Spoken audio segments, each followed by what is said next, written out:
أهلا بكم. النهاردة معانا تحليل لافت وصل لنا عن الماتش الجاي بين الترجي التونسي وفريق لوس أنجلوس. التحليل ده منتشر على السوشيال ميديا وبيقول كلام مختلف عن فكرة إن الفريق الأمريكي ده خصم سهل وكده.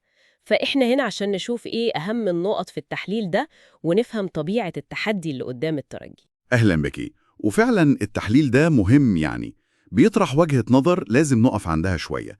الفكرة الأساسية إن فريق لوس أنجلوس عنده مقومات، خصوصا اللعيبة والتكتيك، بتخليه خصم مش سهل خالص. طيب نبدأ بالتكتيك. التحليل بيقول إنهم بيلعبوا 4-3-3. ده إزاي بيخدم طريقتهم في اللعب؟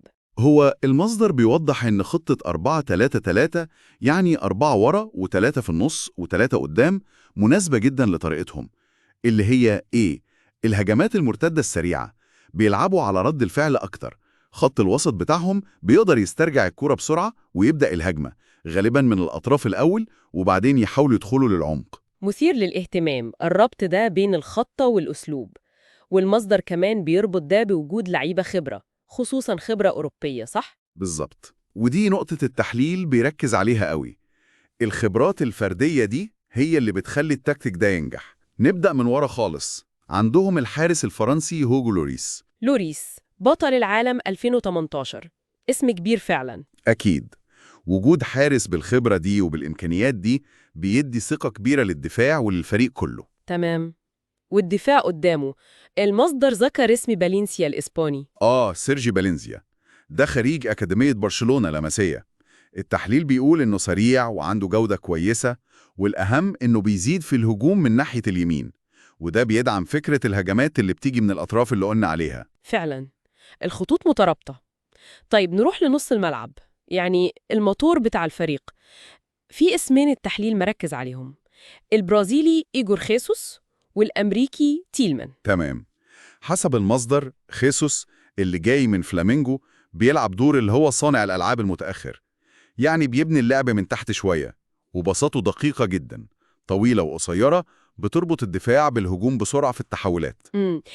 هو اللي بيبدأ الهجمة المرتدة من ورا. بالظبط. وجنبه تيلمان، خريج أكاديمية بايرن ميونخ، ده بقى لاعب بوكس تو بوكس كلاسيكي، بيغطي الملعب كله دفاع وهجوم. التحليل بيعتبره مهم جدا في استعادة الكرة والزيادة الهجومية السريعة.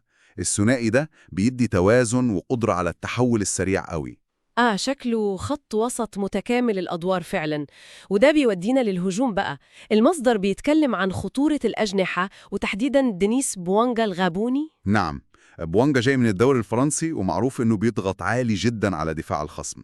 ده غير سرعته الرهيبة ومهاراته العالية، خطير جدا غالبا على الناحية الشمال.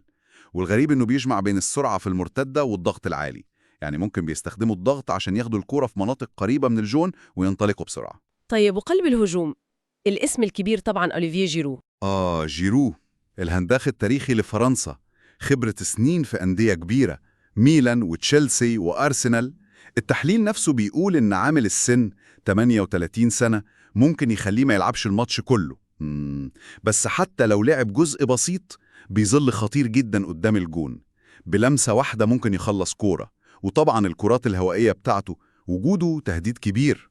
التحليل كمان ذكر اسم تركي جينكيز أوندور، بس قال إنه ممكن يغيب. صحيح، أندر لاعب كويس جدا جاي من روما، والمصدر بيقول إن غيابه المحتمل ده ممكن يكون في صالح الترجي بصراحة، لأنه عنصر مؤثر في تشكيلتهم. إذن خلاصة التحليل ده إن لوس أنجلوس فريق منظم، بيعتمد على السرعة والتحولات، وعنده لعيبة خبرة عالمية تقدر تعمل الفارق.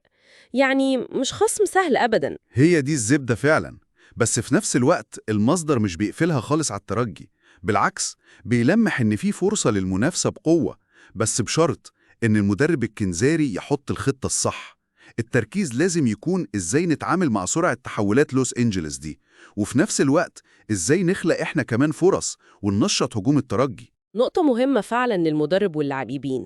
وده بيخلينا نفكر في سؤال أخير بعد ما استعرضنا النقط دي من المصدر.